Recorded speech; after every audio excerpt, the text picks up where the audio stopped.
অসম্ভবকে সম্ভব করার এক অনন্য গল্প। দুপাহাড়িও থামেননি তিনি, শুধুমাত্র হাতের জোরে জয় করলেন বিশ্বের সর্বোচ্চ শৃঙ্গ মাউন্ট এভারেস্ট। কিভাবে এই অসম্ভবকে সম্ভব করলেন রুস্তাম নাবিয়েভ, চলুন শুনে নেই সেই অনুপ্রেরণার গল্প। অসম্ভবকে সম্ভব করে দেখালেন এক মানুষ, দুপাহাড়িও জয় করলেন বিশ্বের সর্বোচ্চ শৃঙ্গ মাউন্ট এভারেস্ট।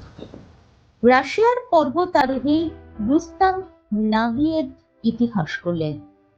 তিনি প্রথম ব্যক্তি যিনি দুই পা না থাকা অবস্থায় শুধুমাত্র হাতের জোরে এভারেস্ট শিখরে পৌঁছেছেন।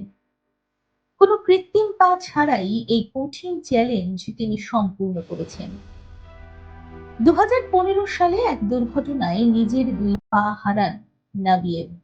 সেই সময় অনেকেই ভেবেছিলেন তার জীবন থেমে গেল, কিন্তু সেখান থেকেই নতুন লড়াই শুরু করেন তিনি।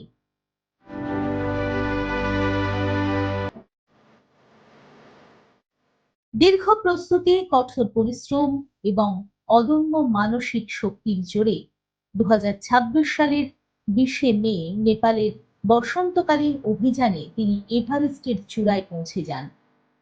এই যাত্রা ছিল অত্যন্ত কঠিন। যেখানে স্বাভাবিক পর্বতারোহীদেরই হাঁটা কষ্টকর, সেখানে নাবিয়েভ হাতের উপর ভর করে ধাপে ধাপে এগিয়েছেন।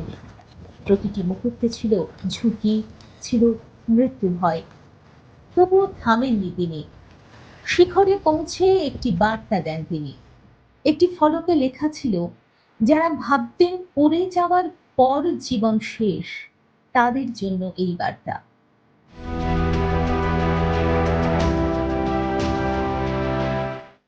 তার এই সাফল্য শুধু একটি রেকর্ড নয়, এটি এক অনুপ্রেরণা।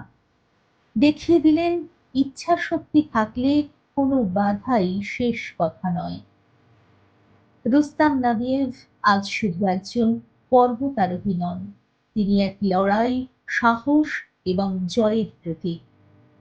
এভারেস্ট জয়ের এই গল্প শুধু একটি খবর নয়, এটি মানুষের অদম্য ইচ্ছা শক্তির এক উজ্জ্বল উদাহরণ।